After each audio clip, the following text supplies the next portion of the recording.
हम लोग आए हैं कुम्हरार विधानसभा में हमारे जो जन स्वराज के प्रत्याशी खड़े हुए हैं उनसे मिलने के लिए, जो कि उनका नाम है कृष्ण चंद्र सिन्हा।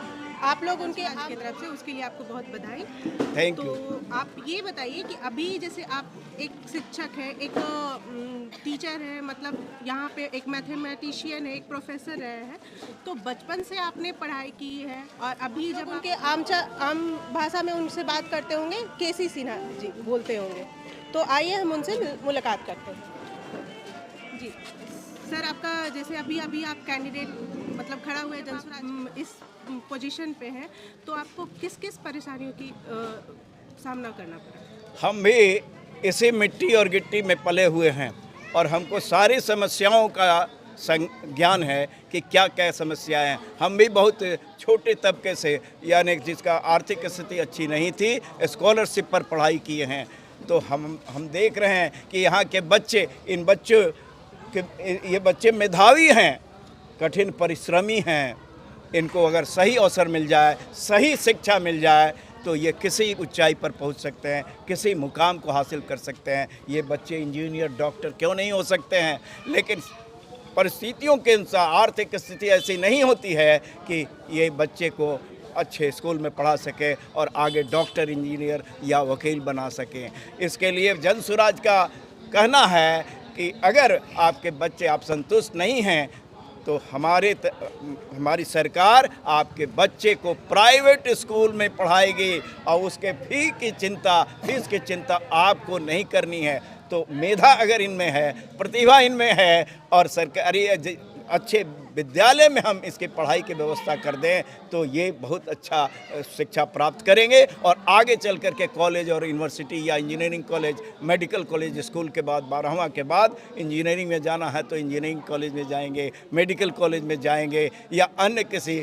संस्थान में जाएंगे, वहाँ बहुत अच्छा करेंगे। ऐसा देखा जाता है कि इस तरह के इलाके के बच्चे जो होते हैं वो उसमें बहुत प्रतिभा होती है, ये कठिन परिश्रमी होते हैं।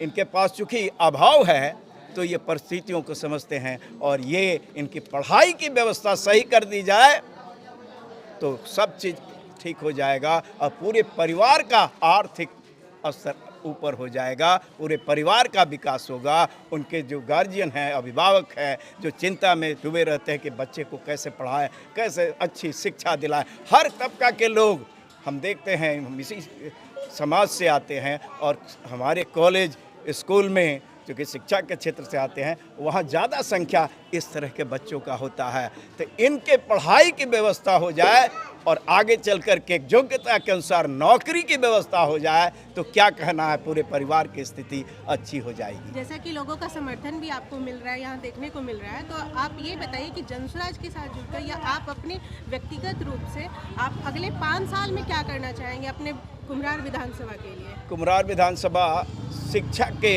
हब के रूप में, केंद्र के रूप में विकसित किया जा सकता है। यानी अच्छे अच्छे स्कूल होंगे, अच्छे अच्छे कॉलेज और यूनिवर्सिटी। 2 विश्वविद्यालय तो खुद पहले से है, पटना विश्वविद्यालय और पाटलिपुत्रा विश्वविद्यालय। तो अगर शिक्षा का केंद्र बनाया जाए तो बाहर से, यहाँ के बच्चे जो बाहर जाते हैं, बाहर से, दूसरे राज्यों से, बाहर से बच्चे यहाँ पढ़ने आएंगे और उससे यहाँ के क्षेत्र के लोगों का इनकम बढ़ेगा, क्योंकि बच्चे आएंगे तो होटल खुलेगा, लॉज चलेगा, यानी यहाँ के लोगों का इनकम बढ़ेगा, उनका आर्थिक स्तर में सुधार आएगा। पलायन भी सबसे बड़ी समस्या है। पलायन इसलिए होता है, 2 स्तरों पर होता है। एक तो अच्छी शिक्षा के लिए लोग बाहर चले जाते हैं, यहाँ वो व्यवस्था नहीं है, तो उसको हम दुरुस्त करेंगे। ये बच्चे जिनको अच्छी शिक्षा चाहिए वो बाहर नहीं जाएंगे। और दूसरा, हमारे यहाँ से मजदूर वर्ग बाहर जा कर के 10,000, 12,000, 15,000 में नौकरी करते हैं। और हम लोग देखे हैं दिल्ली, मुंबई, पूना, इस तरह गुड़गांव, वहाँ जा कर के बहुत निम्न स्तरीय जगह पर रहते हैं, जहाँ अपना एक छोटे से कमरे में रहते हैं। तो वो सब समस्याएं दूर हो जाएगी जब यहाँ इसी को, यहीं पर सारे इंडस्ट्री आ जाएंगे, सारे कंपनीज आ जाएंगे। इसमें असीम संभावनाएं हैं बिहार में। गुड़गांव, नोएडा, बंगलोर, पूना और हैदराबाद बनने की संभावना यहाँ है।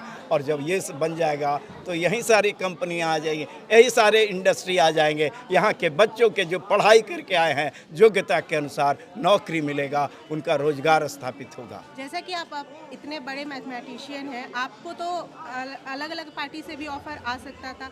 इतने राज्य में इतने बड़ी बड़ी पार्टियां हैं, लेकिन आपने फिर भी जनसुराज को चुना, तो इसके पीछे क्या? इसके पीछे मेरा ये है कि सब लोग वादा करते हैं, इनका विजन, इस पार्टी का विजन बहुत अच्छा है। सबसे पहला जोर शिक्षा पर है, क्योंकि शिक्षा ही के माध्यम से इस राज्य को विकसित बनाया जा सकता। तो पहला शिक्षा पर जोर, दूसरा रोजगार पर जोर, और तीसरा पलायन को रोकना और